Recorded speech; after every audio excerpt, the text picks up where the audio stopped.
Hey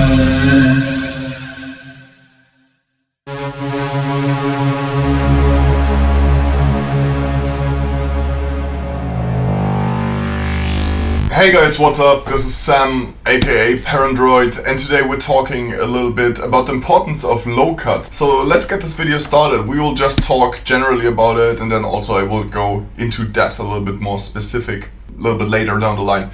So low cuts are extremely important. It's by now actually fairly well known, fortunately. So most of the people know that they need to low cut things one way or the other. There are different possibilities that you have to low cut something. You could send it through a bus and low cut several voices or tracks together, or you can do it one by one. Professional mixing engineers often have actually their workers do all the low cuts that exist in a track before they come in the studio in the morning, which is pretty interesting.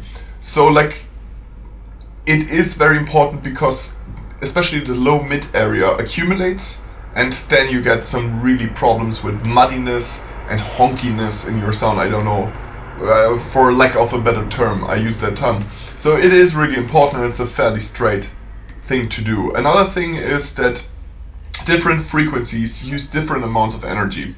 So low frequencies need tremendously more energy than high frequencies. So if you have something going wrong there, your mix will completely get out of control. The real important area is actually in between 100 and 200 Hertz, in my opinion.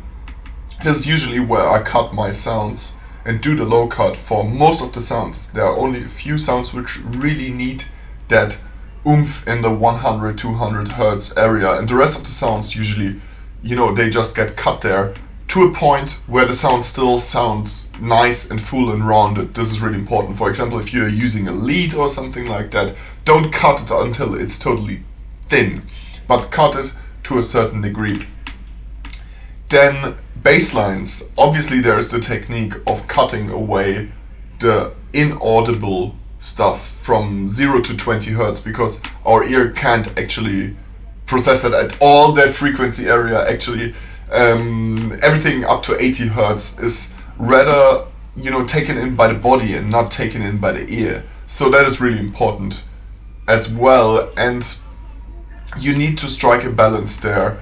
A lot of speakers are not able to actually, represent 30 Hertz and below.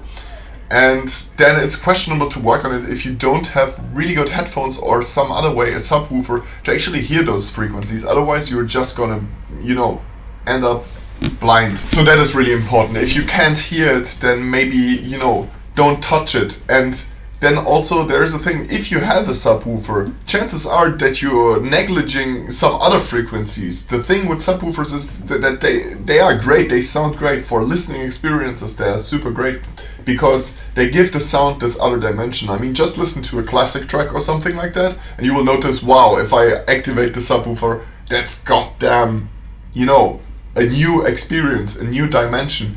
But then if you're, for example, mixing bass with the subwoofer enabled, it can happen in some instances. It really depends on the setup and the producer, but in some instances people make extremely tinny basses that sound bad on almost most, hi-fi setups, phone setups, the stuff that a lot of people use. It has a lot of sub-frequencies, which is nice for the dance floor maybe, but then most of the people are not listening to music on a dance floor, they're listening to it elsewhere, and in those cases those bass lines might sound a little bit tinny, because actually, it's not really fat in the area where it counts, like sub bass and bass area. It's really subby, but this only can get displayed if you have a subwoofer. Keep that in mind. Then there are even low cuts in mastering, like a DC offset low cut to equalize both sides of the waveform. This is also a different thing, maybe a topic for another video. So just keep in mind, cut all sounds except your kick and your bass in the usual dance track or EDM track, and just cut everything below 150 to 200 Hertz, depending on the sound, and maybe in some cases even lower, but usually not, because this stuff accumulates and will destroy your mix and make it wonky.